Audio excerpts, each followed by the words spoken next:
I'm Zach, the co-founder of Asbury Park Distilling here in Asbury Park, New Jersey. We are the first and only craft distillery here in Asbury Park. I'm proud to be producing really amazing, super high quality craft spirits from grain to glass right here in New Jersey.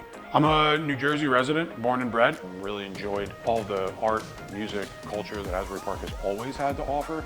And in recent years, obviously, there's been a pretty tremendous resurgence here that we're really proud to be a part of. We think that adding a distillery to the already existing foray of amazing entrepreneurs, restaurants, breweries, etc., hotels, of course, is just a natural fit, and we're super happy to be a part of that community. So when we first opened up, we actually were exclusively producing gin. That was what we were passionate about. That is what our master distiller, Bill, is most proud of in terms of what he's produced thus far. We then quickly realized that there are a lot of folks that do not drink gin, so we began producing a vodka as well. And from there, we then took our gin and produced our barrel finished gin. You guys will notice a few medals here. We've been really fortunate to receive both silver and bronze, as well as silver yet again for the barrel finished gin and our traditional gin, as well as a silver medal from both San Francisco World Spirits Competition and American Distilling Institute for our vodka. So our gin starts off with 100% corn. We then infuse it with our proprietary blend of botanicals. And the difference essentially between a vodka and a gin is that it's just a flavored spirit versus a totally neutral spirit, which is what vodka is. So we infuse it, must use juniper. We also have another 7 botanicals that we're utilizing, including cardamom, coriander, borage, angelica root, sweet orange peel, lemon peel, fresh lemongrass.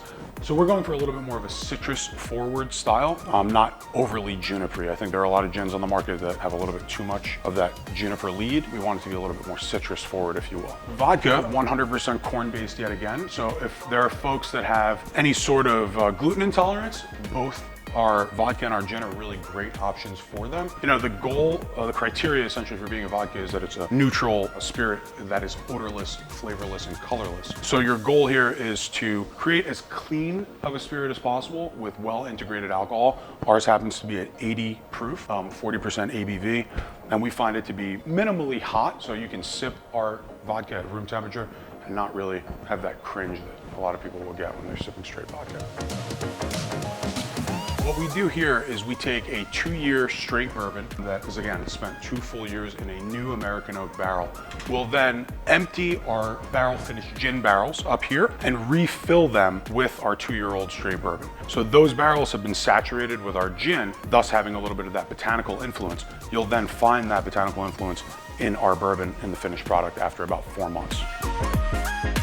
So this is our still. It's from Germany. It's made by a company called Carl. It's the only still like it in the entire world. It's custom made just for us. The still has 1 compartment here, which is like a traditional pot, so like they would use in Ireland or in Scotland. And then next to it, we have a column still, which is used in a lot of production facilities for vodka. Our gin and our vodka are corn-based, and then our bourbon uses corn, it uses rye and barley. We take all of those grains and they're hammer milled. They're lifted by an auger up into our mash tun. In the mash tun, we add a bunch of water and we basically boil down all of those grains. It breaks them down into fermentable sugars that yeast will eat. And then as soon as we've cooked all of those, we'll transfer the wort into a fermenter tank. We'll cool it down and add yeast. Now, yeast eats sugars and it creates ethanol, heat, and it creates CO2. We don't really use the heat or the CO2 that dissipates. We take that ethanol, what's called now the mash, we'll transfer it over to the still, and that's where we go through the distillation process, which is the separation of the alcohol from everything else. The alcohol will evaporate. It travels up through the lye arm and over into the condenser, where we condense it back down into alcohol. Something that's interesting about our business is we are not like a traditional bar here in the state. We are required to serve only things that we manufacture in-house. So you won't be able to come in here and order a beer or order a glass of wine or order a Jack Daniels, for example. You can only order the spirits that we're manufacturing in-house. We take that a step further and we're pretty much making everything that goes into our beverage program, whether it be tonic, tinctures, even some of our garnishes are grown in-house. We freeze our own ice, which is always a funny joke that I like to tell people. We try our best to make sure that as many of our products that go into our cocktail menu are either made in-house or are sourced somewhere locally. Making whiskey is not necessarily a fast process, but it's a rewarding process.